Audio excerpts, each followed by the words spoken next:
ಮಂಡ್ಯದ ನಾಗಮಂಗಲದಲ್ಲಿ ನಿನ್ನೆ ಗಣಪತಿ ವಿಸರ್ಜನೆ ವೇಳೆ ಹಿಂದೂ ಮುಸ್ಲಿಂ ಗಲಾಟೆ ಆಗಿರುವಂಥದ್ದು. ಅಂತಂದರೆ ಏನು, ಮಸೀದಿಯ ರಸ್ತೆಯಲ್ಲಿ ಗಣಪತಿಯನ್ನು ತರಬಾರ್ದು ಎನ್ನುವ ವಿಚಾರಕ್ಕೆ ಎರಡು ಗುಂಪುಗಳ ನಡುವೆ ಶುರುವಾದಂಥ ಜಗಳ ಅಂಗಡಿ ಮುಂಗಟ್ಟುಗಳಿಗೆ ಬೆಂಕಿ ಇಡುವ ತನಕ ಹೋಗಿರುವಂಥದ್ದು ದೃಶ್ಯದಲ್ಲಿ ನೋಡುತ್ತಾ ಇದ್ದೀರಾ.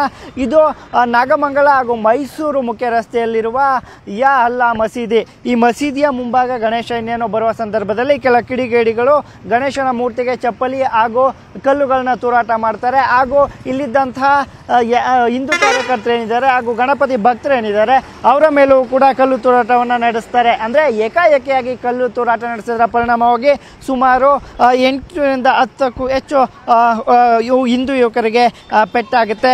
ನಂತರದಲ್ಲಿ ಪರಿಸ್ಥಿತಿ ಉದ್ವಿಗ್ನಗೊಳ್ಳಲು ಶುರುವಾಗುತ್ತೆ. ಅಂದರೆ ತಮಟೆಯನ್ನು ಹಾಕಿಕೊಂಡು ಜೈ ಶ್ರೀರಾಮ್ ಹಾಗೂ ಜೈ ಗಣೇಶ್ ಎಂದು ಹೇಳಿಕೊಂಡು ಬರ್ತಿದ್ದಂತಹ ಯುವಕರ ಮೇಲೆ ಏಕಾಏಕಿಯಾಗಿ ಕಿಡಿಗೇಡಿಗಳ ಗುಂಪೊಂದು ಕಲ್ಲು ತೂರಾಟವನ್ನು ಮಾಡುತ್ತೆ. ನಂತರದಲ್ಲಿ ಇಲ್ಲಿಂದ ಗಣೇಶನನ್ನು ಇದೇ ಮಾರ್ಗವಾಗಿ ವಾಪಸ್ ಕರೆದುಕೊಂಡು ಹೋಗಿ, ಅಂದರೆ ಮಸೀದಿ ಇದು ನಾಗಮಂಗಲ ಹಾಗೂ ಮೈಸೂರು ರಸ್ತೆಯಲ್ಲಿರುವ ಮಸೀದಿ, ಇಲ್ಲಿ ಬರುವ ಮುನ್ನವೇ ಕಿಡಿಗೇಡಿಗಳು ಕಲ್ಲು ತೂರಾಟವನ್ನು ನಡೆಸ್ತಾರೆ.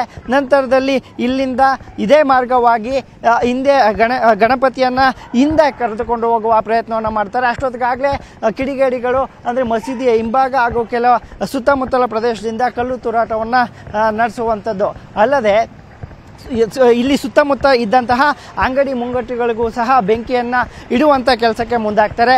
ಆ ಸಮಯಕ್ಕೆ ಆಗಲೇ ಪೊಲೀಸರು ಇಲ್ಲಿ ಆಗಮಿಸ್ತಾರೆ. ಪೊಲೀಸರ ಮೇಲೂ ಕೂಡ ಕಲ್ಲು ತೂರಾಟವನ್ನು ಮಾಡುವಂತಹ ಪ್ರಯತ್ನ ಇಲ್ಲಿ ಆಗತ್ತೆ. ಪೊಲೀಸರ ಮೇಲೆ ಕಲ್ಲು ತೂರಾಟ ಏನಾಗುತ್ತೆ, ಆ ತೂರಾಟದಲ್ಲಿ ಸುಮಾರು 5 ಜನ ಪೊಲೀಸರು ಗಾಯಗೊಂಡಿರುವಂಥದ್ದು ಅಲ್ಲದೆ ಸದ್ಯಕ್ಕೆ ನಿನ್ನೆ ಶಾಂತವಾಗಿದ್ದ ನಾಗಮಂಗಲ ಇಂದು ಉದ್ವಿಗ್ನಗೊಂಡಿರುವಂಥ ಸದ್ಯಕ್ಕೆ ಈಗಾಗಲೇ ಸ್ಥಳದಲ್ಲಿ ನೀವು ದೃಶ್ಯದಲ್ಲಿ ನೋಡ್ತಾ ಇರ್ಬೋದು 144 ಸೆಕ್ಷನ್ ಜಾರಿಯಾಗಿದೆ. ಆದರೆ ಅಗತ್ಯ ವಸ್ತುಗಳ ಏನು ಒಂದು ಖರೀದಿಗೆ ಜನರಿಗೆ ಕೆಲ ಗಂಟೆಗಳ ಕಾಲ ಅವಕಾಶವನ್ನು ಕೊಡಲಾಗಿದೆ. ಅದಕ್ಕಾಗಿ ಈಗ ಅಂದರೆ ಜನರು ಅಗತ್ಯ ವಸ್ತುಗಳ ಖರೀದಿಯಲ್ಲಿ ಮುಗಿಯಾಗಿದ್ದಾರೆ. ಇನ್ನು ಕೆಲವೇ ಗಂಟೆಗಳಲ್ಲಿ ನಾಗಮಂಗಲ ಪಟ್ಟಣ ಏನಿದೆ ಸಂಪೂರ್ಣ ಸ್ತಬ್ಧವಾಗುತ್ತೆ. ಅಂದರೆ ಸೆಕ್ಷನ್ 144 ಜಾರಿಯಲ್ಲಿರುವ ಹಿನ್ನೆಲೆಯಲ್ಲಿ ಎಲ್ಲ ಅಂಗಡಿಗೂ ಈಗಾಗಲೇ ಹಿಂದೂ ಪರ ಸಂಘಟನೆಗಳು ಕೂಡ ಬಂದ್ಗೆ ಕರೆಯನ್ನು ಕೊಟ್ಟಿದೆ. ಹಾಗಾಗಿ ಸದ್ಯ ಅಗತ್ಯ ವಸ್ತುಗಳ ಖರೀದಿಯ ಬಳಿಕ ನಾಗಮಂಗಲ ಪಟ್ಟಣ ಏನಿದೆ ಸಂಪೂರ್ಣವಾಗಿ ಸ್ತಬ್ಧವಾಗುತ್ತೆ. ನೀವು ದೃಶ್ಯದಲ್ಲಿ ನೋಡ್ತಾ ಇರ್ಬೋದು, ಈ ಕಟ್ಟಡಗಳ ಮೇಲಿಂದ ಕೂಡ ಕಲ್ಲು ತೂರಾಟವಾಗಿರುವಂಥದ್ದನ್ನ ಈಗಾಗಲೇ ನೆನೆ ದೃಶ್ಯದಲ್ಲಿ ನೋಡಿದ್ವಿ. ಅಲ್ಲದೆ ಇಲ್ಲಿನ ಸುತ್ತಮುತ್ತಲ ವ್ಯಾಪಾರಿಗಳಿರ್ಬೋದು, ಇವರ ಮೇಲೂ ಕೂಡ ನೆನ್ನೆ ಕಲ್ಲು ತೂರಾಟ ಆಗಿದೆ. ಅಲ್ಲೇ ದೃಶ್ಯದಲ್ಲಿ ನೀವು ನೋಡ್ತಾ ಇರ್ಬೋದು, ಈಗಾಗಲೇ ಕರ್ನಾಟಕ ರಾಜ್ಯದ ಮೀಸಲು ಪಡೆ ಪೊಲೀಸರೇನಿದ್ದಾರೆ ಅವರೆಲ್ಲ ಇಲ್ಲಿ ಜಮಾಯಿಸಿರುವಂಥದ್ದು. ಸುಮಾರು ಅಂದರೆ KSRP ಇರ್ಬೋದು, ಪೊಲೀಸ್ ಪಡೆ ಇರ್ಬೋದು, ಎಲ್ಲ ಸುಮಾರು ಅಂದರೆ ಎಲ್ಲ ಪೊಲೀಸರು, ಸ್ಥಳೀಯ ಪೊಲೀಸರು ಸೇರಿದಂತೆ ಮೈಸೂರಿನಿಂದಲೂ ಕೂಡ ಪೊಲೀಸರನ್ನ ನಿಯೋಜನೆ ಮಾಡಲಾಗಿದೆ.